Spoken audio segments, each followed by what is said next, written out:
Okay. With that said, we're now going to turn to strategies of outrage management. And if you're now in the second section of the handbook of the handouts, and if you look at the first page of that section, it should be, if all is going well, it should be strategies of outrage management is the yellow page, and the first page is reducing outrage, 6 principal strategies. We are going to focus on those 6 strategies for several hours. Those of you who are unhappy that we will only be talking about 6 strategies, if you turn the page, the next several pages are about additional strategies. And if you look down at the bottom, you can see down at the bottom under for more on my take on this issue, the URL for an article called A Laundry List of 50 Outrage Reducers. If you want more than 6 outrage management strategies, they are readily available to you in the handouts and on the website. But frankly, I'm going to be lucky if I can get through 6 in the allotted time. So I'm not going to try to get through more than 6. And although these are called in the handout strategies for reducing outrage in ways that were already implied by one of the comments that got made, these are also strategies for preventing outrage. You know, if you are in the lower left-hand corner of the map, outrage is currently low, but you anticipate that it's going to be high. These are the same things you do in that situation as in a situation where there's already outrage. It's just harder. It's hard enough when the outrage is palpable, and it's internally very hard when the outrage is not yet palpable to persuade your organization to use these strategies. But they work. They work more efficiently for outrage prevention than for outrage reduction. Okay. And the first of the 6 that we're going to talk about is to stake out the middle rather than the extreme. In any controversy between the position that X is incredibly dangerous and the position that X is perfectly safe, incredibly dangerous always wins. But in a controversy between incredibly dangerous and moderately dangerous stands a very good chance of winning. Now, in that sense, risk communication simply is not a level playing field. A neutral strategic advisor, which is what I am, brought in by an activist group and asked, how can we increase the outrage? Advise us on how to get people more outraged. Would advise, among other things, exaggerate. The more you exaggerate how bad this is, the more outrage you'll get. There are limits. You know, if you go too far, you'll lose credibility. If you go too far, you might even have legal problems. But by and large, if you are trying to alarm people, they allow you considerable leeway to exaggerate how bad the situation is. If, on the other hand, that same consultant is brought in by a company and asked, how can we reduce the outrage?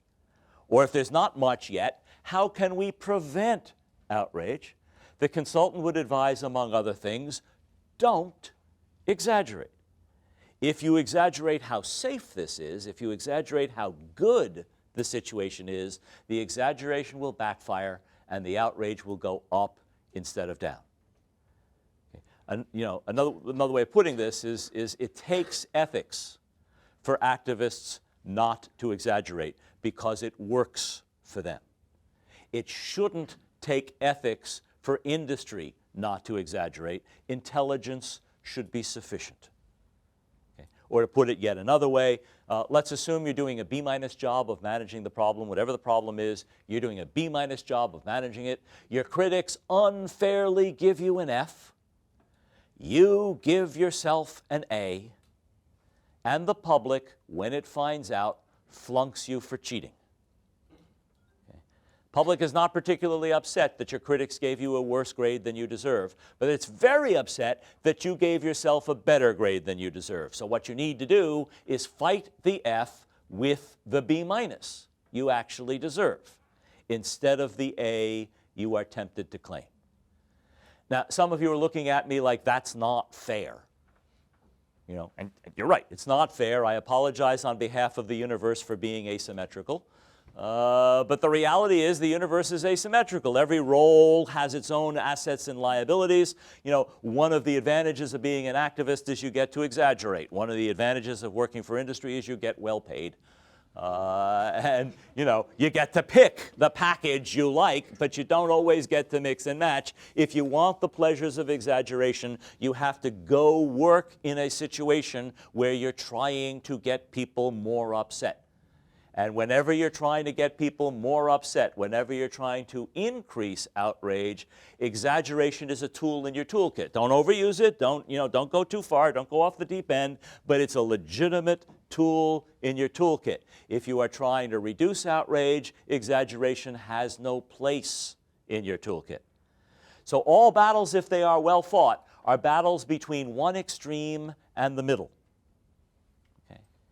And, you know, the alarming side is pretty extreme, and the reassuring side is on the middle. If you can seduce them into the middle with you so that it's competing shades of gray, you're in very good shape. If they can seduce you into the opposite extreme, so it's their extreme versus your extreme, they are in very good shape. If you know what you're doing, you'll stay in the middle. If they know what they're doing, they'll stay on the extreme. That's where each side has its maximum competitive advantage. Okay, I want to make sure everybody understands what's symmetrical here and what is not symmetrical here. Okay. The first thing that's symmetrical is, in fact, everybody exaggerates. Okay. Nobody lies. Lying is surprisingly rare. Lying is kind of old-fashioned. It's very 19th century. It's like twirling your mustaches and tying maidens to railroad tracks. It's, it's not done much anymore. The reason we don't lie is we have PR people. Okay? And I assume you know what I'm talking about, and I'll give the PR people in the room a chance to rebut if they think I'm wrong. But let me describe the situation. You have a meeting to look at a document. And somebody points to a paragraph and says, we can't say that. And the person who wrote the draft says, well, why not? It gives the impression we want to give. And the critic says, well, yeah, but it's just flat not true. So it's revised. And there's another meeting. And someone points to the same paragraph that's been revised and says, we can't say that. And the person who wrote the draft says, well, why not? It's true. And the person criticizing it says, well, yeah, but it doesn't give the impression we want to give. And now the task is clear. The task is to give the impression of the first draft without actually lying. Okay? And that's why it takes 11 drafts. You know, it only takes one draft to tell the truth. It only takes one draft to lie. But it takes 11 drafts to mislead. Okay?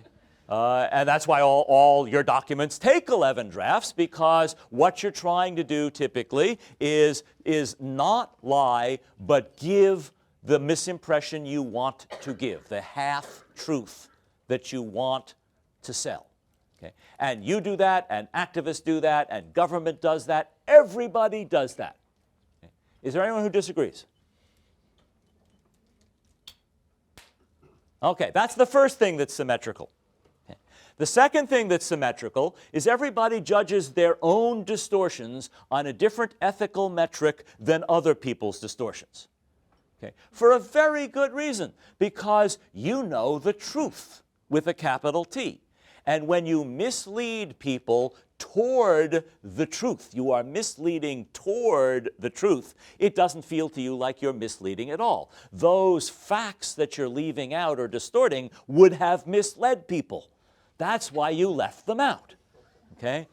You are, so you don't see yourself as misleading. You see yourself as leading.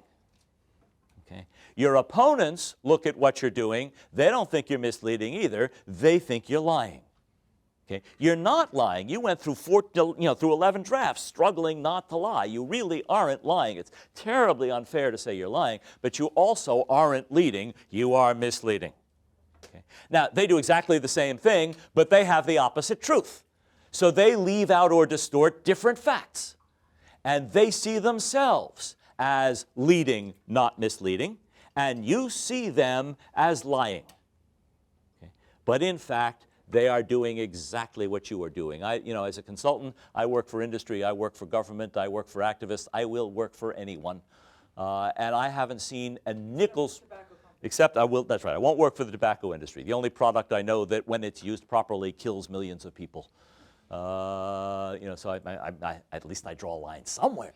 But I will work for virtually anybody, even you. I've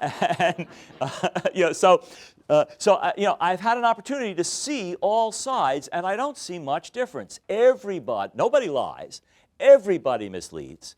Everybody gives themselves permission to mislead because they're misleading in the direction they consider good for the world. And everybody gives their opponents no slack at all, not because they're misleading, but because they're misleading in the wrong direction. Okay. All of that is symmetrical. Here's the thing that's not symmetrical. Works for them, backfires on you. Okay. That is, when you are distorting in the ways I'm talking about, in an alarmist direction, you get away with it. When you're distorting in a reassuring direction, you get crucified for it. They should therefore continue to do it, and you should stop. Okay.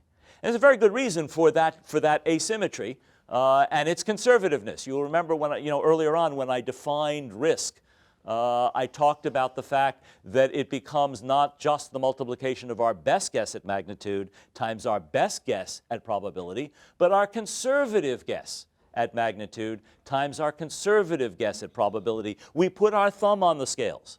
We consciously overestimate the risk in order to be sure we're protecting people enough. This is a different kind of conservativeness. If a smoke alarm goes off and there's no fire, that's a minor problem. If there's a fire and the smoke alarm doesn't go off, that's a major problem. So we calibrate smoke alarms to go off too much so they won't miss a fire. Okay. We similarly calibrate NGOs to go off too much so they won't miss a problem. So if you ask people, does Greenpeace exaggerate, they'll say yes. And if you say, is that a problem, they'll say no, that's their job. Okay. And then you ask them, does Rio Tinto exaggerate, they'll say yes. And you say, is that a problem, they'll say, damn right, yeah, they ought to throw those bastards in jail. Okay. And it simply isn't symmetrical. Exaggeration in the service of warning people is a public service. Exaggeration in the service of reassuring people is a public disservice. So warnings can be exaggerated and reassurances can't. You need to stake out the middle. They get to rebut your crap. Okay. Now, what does that mean in practice? What does staking out the middle mean in practice? It means you figure out what your critics' good arguments are and you include them in your own communications. Now, you include your own good arguments too. I'm not saying you argue their case instead of yours. What you're doing is arguing their case as well as yours. They are not doing that. They are arguing their case, period. You are arguing both cases. And if I can think of a good argument, a sound argument, an accurate claim that works against you, and it's not in your communications, you're not doing the job right. Okay. Your goal is to leave your critics nothing to say except things you have already admitted and things that are flat out lies.